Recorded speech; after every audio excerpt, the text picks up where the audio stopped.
आज हम लोग बात करने वाले हैं भारत के सबसे प्राचीन युद्ध, या कहले तो सबसे पहला युद्ध कौन सा था। तो सबसे पहला युद्ध था 10 राज्य युद्ध, या 10 राज्य युद्ध भी उसको बोलते हैं। 10 राज्य युद्ध क्या था, इसमें कितने लोग लड़े थे, कि कौन जीता था, पूरा विस्तार में ये लड़ाई क्यों हुआ था, कहाँ हुआ था, ये सब पूरा हम लोग विस्तार में बात करेंगे। देखिए 10 राज्य युद्ध जो था ये 10 राजाओं के बीच लड़ा गया था। 10 नहीं, आप कह सकते 11 राजा थे। 10 राजा एक तरफ थे और एक राजा एक तरफ थे। फिर भी जीत किसकी हुई, एक राजा जो एक तरफ थे वो जीत हुई। क्यों जीत हुई, और ऐसा नहीं था कि एक राजा इस तरफ है 10 राजा इस तरफ है तो ये के पास शक्ति बहुत ज्यादा था, सेना बहुत बड़ी थी, ऐसे नहीं, ये 10 के पास सेना बहुत ज्यादा थी, ये के पास बहुत कम था। ये जीते इसलिए क्योंकि इनका हिम्मत, साहस और ऐसा रणनीति था कि ये जीत गए। और देखिए और भी बहुत सारे कारण था इनके जीतने का, तो इसके बारे में पूरा हम लोग विस्तार से बात करेंगे। कौन से राजा थे इसको आप अंत तक देखते रहिए। देखिए 10 राज्य युद्ध जो था वो 2 राजाओं के मेन रूप से 2 राजा, ये देखिए जो आर्य थे, पहले आर्य, ये आर्यों के बीच लड़ा गया था। जो आर्य थे, आर्य तो जानते ही होंगे, ये कबीले के रूप में रहते थे। किस रूप में रहते थे, कबीला के रूप में, यानी कि समूह बना बनाकर उसके एक प्रमुख होते थे, उसको राजा आप बोल सकते हैं। क्या प्रमुख होते थे उसको क्या बोलते हैं, राजा बोलते हैं। तो ये आर्यों के जो आर्य थे कबीले के रूप में रहते थे। तो देखिए एक कबीले के राजा थे सुदास और दूसरे ये कबीले के राजा थे संबरक। तो ये बाकी ये संबरक के साथ और भी 9 गो कबीला था और इनके साथ सिर्फ एगो इनका अपना कबीला था। ये एगो क्या था, अपना कबीला था। और इन दोनों के बीच लड़ा गया था। इधर से 10 गो थे, इधर से ये 1 थे, इधर से कितना थे, ये 10 थे। अब देखिए ये दोनों जो थे ये भारतवंशी ही राजा थे, इनका दोनों का वंश सेम था, दोनों भारतवंशी ही थे, ये भारतवंशी ही थे, ये दोनों क्या थे, भारतवंशी ही थे। फिर ये आपस में लड़ क्यों गए, क्यों लड़े, इनका युद्ध क्यों हुआ था। देखिए और युद्ध जानने से पहले क्यों हुआ ये हमको जानना जरूरी है। कि हमको कैसे पता चला कि कहाँ हुआ, कैसे हुआ, किन के बीच लड़ा गया, ये हम लोगों को कैसे पता चल पाता है कि इन दोनों के बीच लड़ा गया था, इनका नाम ये था, इनका नाम ये था, लड़ाई यहाँ पर गया था। ये कैसे पता चल गया कि ये 10 राजा इधर से थे, इधर से ये हारे जीते, कैसे हम लोग को पता चला।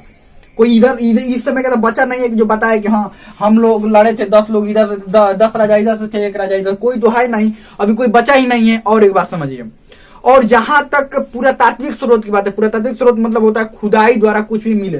लड़ाई के दौरान इनका कोई तीर भाला भी नहीं मिला है, तीर भी नहीं मिला है, धनुष भी नहीं मिला है, रथ का पहिया भी नहीं मिला है कि खुदाई के द्वारा मिल जाए कि हाँ यहाँ पर 10 राजा लड़े थे, ऐसा बात भी नहीं है, ये सब भी नहीं मिला। फिर कैसे पता चला इनके बारे में, देखिए साहित्यिक स्रोत द्वारा पता चला। कैसा, साहित्य द्वारा, साहित्यों द्वारा ही पता चला, साहित्यों द्वारा पता चला। अब साहित्य में मुख्य रूप से ऋग्वेद, क्योंकि उस समय ऋग्वेद की रचना हुई थी। ऋग्वेद के 7वें मंडल में इस युद्ध की चर्चा है, इस युद्ध की 10 राज्य युद्ध जो था इस युद्ध की चर्चा है। किसमें, ये ऋग्वेद के 7वें मंडल में इस युद्ध की चर्चा है। अब देखिए इस युद्ध की चर्चा है तो इसमें जीता कौन था, सुदास जीते थे। इसका बहुत प्रमुख कारण था युद्ध लड़ने का, कई बड़े बड़े कारण थे। युद्ध तो ऐसे लड़े नहीं जाएंगे, चलिए युद्ध लड़ते हैं तो होगा नहीं, या किसी के साथ देख लिया कि वो अच्छा है, वो उसके संपन्न, उसके पास बहुत सारा जमीन है, तो युद्ध ऐसे नहीं लड़ जाएगा। कोई बड़ा कारण होगा तभी तो युद्ध लड़ा गया होगा। देखिए इसके पीछे कारण क्या था, देखिए तो सबसे पहले समझना पड़ेगा ये सुदास जो थे, पहले आपको पता है राजा के बाद सबसे जो मुख्य होते थे वो पुरोहित होते थे। कौन होते थे, पुरोहित का स्थान होता था। इनके पुरोहित थे विश्वामित्र, ऋषि विश्वामित्र इनके पुरोहित थे। अब ऋषि विश्वामित्र क्या थे, इनके पुरोहित। इनके पुरोहित कौन थे, ऋषि विश्वामित्र पुरोहित थे। अब देखिए बहुत दिनों तक पुरोहित इनके रहे, लेकिन बात ये हो कि कुछ समय के बाद इनके दोनों के बीच विवाद हो गया। कुछ बात, आपसी बात को लेकर विवाद हुआ। तो क्या किए, ये राजा सुदास ने विश्वामित्र को ये अपना ये पुरोहित के पद से हटा दिया और ये वशिष्ठ को, ऋषि वशिष्ठ को अपना क्या बना दिया, ऋषि वशिष्ठ को अपना क्या बना दिया, पुरोहित बना दिया। इनको हटाए और विश्वामित्र को हटा दिए और इनको बना दिए वशिष्ठ को पुरोहित। जब इतना बात विश्वामित्र को बहुत ये लगा कि हमको हटा दिए और किसको बना दिए, वशिष्ठ को, तो ये क्या किया, विश्वामित्र के रुको हम अपना ताकत तुमको दिखाते हैं कि हम ना रहेंगे तो तुम्हारा कितना घाटा हुआ। ये पहुंच गए संबरक के पास। संबरक के पास पहुंच गए। संबरक इसी इंतजार में था कि कब हमारे पास आए, ये इससे लड़ने के इसी में था कि कब इससे लड़ाई हो। तो ये विश्वामित्र पहुंचे, तो जैसे ही पहुंचे ना इसके पास तो बोले, ये अपने से बोल रहा है कि हाँ हम आपको पुरोहित बनाएंगे। ये अपने से जाकर बोले नहीं तो ये इनको कहा कि ये पुरोहित बना दिया। क्या बनाइए, ये संबरक ने कहा कि चलिए हम आपको पुरोहित अपना क्या बनाते हैं, पुरोहित बनाते हैं। तो इसी इंतजार में था कि कब आए, क्योंकि विश्वामित्र को सारी ताकत पता थी सुदास के बारे में, सुदास की कितनी ताकत है, क्या कमजोरियां है, कितनी सेना है, क्या है, सब पता था। इनको पता नहीं रहेगा, पुरोहित जब है तो पता रहेगा ही। ये इसी इंतजार में था कि सब इनको जब पता है तो युद्ध लड़ना जितना कोई बड़ी बात तो है नहीं। तो विश्वामित्र इसके पुरोहित बना दिए। उसके बाद पुरोहित बनाने के बाद हुआ ये तो एक कारण था, विश्वामित्र को निकाला था, तो ये लड़ाई का इससे एक कारण था। और दूसरा भी कारण था, नदियों का जल बंटवारा तथा उसके उपजाऊ भूमि पर विवाद था दोनों के बीच में। इनके बीच में नदियों का बंटवारा कौन, ये नदियों के बंटवारा के, नदियों की जल के बंटवारा के बारे में कि किधर पानी जाएगा किधर नहीं जाएगा। क्योंकि पता है आपको, प्राचीन काल में खेती का सबसे बड़ा स्रोत वर्षा वाला पानी और नदी का पानी ही होता था। नदी के पानी से ही खेत की सिंचाई होती थी और वर्षा वाला पानी से सिंचाई होता था। तो सिंचाई कैसे, सिंचाई के अब अगर सिंचाई नहीं होगा तो फसल नहीं होगा, फसल नहीं होगा तो कुछ नहीं होगा। तो सिंचाई का तो जल बंटवारा और उपजाऊ भूमि के लेकर विवाद था इन दोनों के बीच में पहले से ही। उसके बाद श्रेष्ठता के लिए विवाद हुआ दो ऋषियों के बीच में, विश्वामित्र और वशिष्ठ। ये बोल रहे कि रुको हम दिखाते हैं हम कितना श्रेष्ठ है, तुमको दिखा रहे हैं, हम इसके साथ मिलकर तुमको हम बता रहे हैं। तो वशिष्ठ बोले कि चलिए हम तुम्हारे साथ है, हम भी बता रहे हैं, इनको आने दो, लड़ने दो। अब देखो, अब उसके बाद एक और कारण मुख्य था, कबीलों की संपन्नता देख रही है। बहुत संपन्न कबीला था ये, बहुत ही संपन्न और बहुत तेजी से आगे बढ़ रहा था। ये जो सुदास वाला कबीला था ये बहुत तेजी से आगे बढ़ रहा था। अभी ये देख लिए करे इतना संपन्न कैसे बनता जा रहा है, हमारे भी बराबर का खड़ा, हमारे ही वंश का, हमसे ऊपर ये बढ़ रहा है, कैसे बढ़ रहा है ये। रुको तुमसे लड़ना, युद्ध पड़ेगा ही पड़ेगा। ये तीन को मुख्य रूप से कारण हुआ। तो जब विश्वामित्र इसके पुरोहित बने तो ये ताकत इसका जानते थे विश्वामित्र, तो बोले कि तुमसे अकेले कुछ नहीं होगा, और अभी 9 गो राजा को मिलाओ, 10 राजा कुल होंगे, ताकत बढ़ेगी तभी से लड़ाई करना, नहीं तो इससे ऐसे मत लड़ाई करने, हार कर ऐसे ही आ जाओगे। तो इसने अपना संबरक के कबीला का नाम था पुरु, और पुरु के साथ में और भी कितने 9 गो ये कबीला इसके साथ आया। इस सब कबीला का नाम है, 9 गो कबीला साथ आया।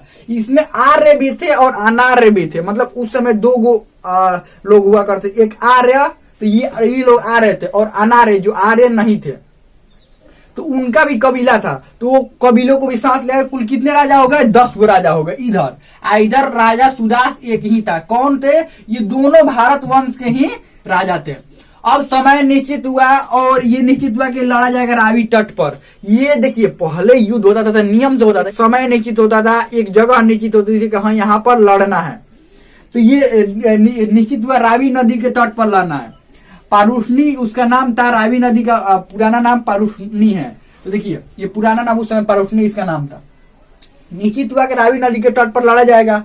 सुदास ने देखा कि इन सारे की शक्ति बहुत ज्यादा बराबर, सारे लोगों की शक्ति बहुत ज्यादा अधिक है, इनके पास सेना भी बहुत अधिक थी, इनके पास सेना बहुत कम थी। और बात ये था, इनके साथ वशिष्ठ, ऋषि वशिष्ठ थे, इनकी अस्तित्व की लड़ाई थी। अगर ये 10 से हारे, ये इनका अस्तित्व साफा खत्म, कोई कुछ नहीं थी। अगर ये मान लीजिए ये इनको हरा दी तो भाग हो जाएगा, इधर उधर भाग जाएगा सब। 10 गो राजा है, 10 को कितनों को हारेगा तो 2-4 गो देखेगा हार रहे हैं तो भाग जाएगा। लेकिन ये तो भाग नहीं ना सकते हैं, ये तो एक ही है। अगर चारों तरफ से घेर ले तो इनकी अस्तित्व खत्म कर देगा, ये अस्तित्व खत्म कर ही देगा। तो इनके लिए अस्तित्व की लड़ाई थी, इनके लिए स्वाभिमान की लड़ाई थी, श्रेष्ठता साबित करना था इनके लिए। तो जिनके लिए भी ये अस्तित्व की लड़ाई थी, इनको तो लगता था कि अगर हम हारे तो काम खत्म। तो ये अपने सेना के जितने भी लोग थे, ये अपना सेना की ये बात बोल रहे थे कि देखिए हमारी अस्तित्व की लड़ाई, हमें कैसे भी करके इनको जीतना है। ऐसा रणनीति बनाए, ऐसा साहस और धैर्य रखे। और फाइनली जब युद्ध हुआ इन लोगों के बीच, तो पता चला कि ये रावी नदी के तट पर ये हार गए। ये 10 राजा को क्या करिए, हरा कर ये भगदड़ हो गए, भागने लगे। आधा राजा तो ऐसे ही भाग गए। जब देखे कि हारने लगे तो पूरा भगदड़ हो गया, भाग गए ये लोग। कब्जा पूरा किसका हो गया, ये युद्ध भूमि पर कब्जा हो गया सुदास का। जहां पर युद्ध हो रहा था, जीता कौन, सुदास जीत गया। सुदास जीत गया राजा ये, और कारण ये भी था। और ये कहाँ लड़ा गया था, रावी नदी के तट पर लड़ा गया था। तो क्यों, अपने धैर्य और रणनीति के कारण ये क्या हुए, इन लोगों से जीते, और ये ऋषि विश्वामित्र भी हारे ना। इन दोनों के बीच भी तो लड़ाई था, वशिष्ठ और विश्वामित्र। किसके जो वशिष्ठ के साथ वाले लोग जीतते हैं कि विश्वामित्र के साथ वाले लोग जीतते थे? तो वशिष्ठ के साथ वाला कौन जीते? सुदास जीता।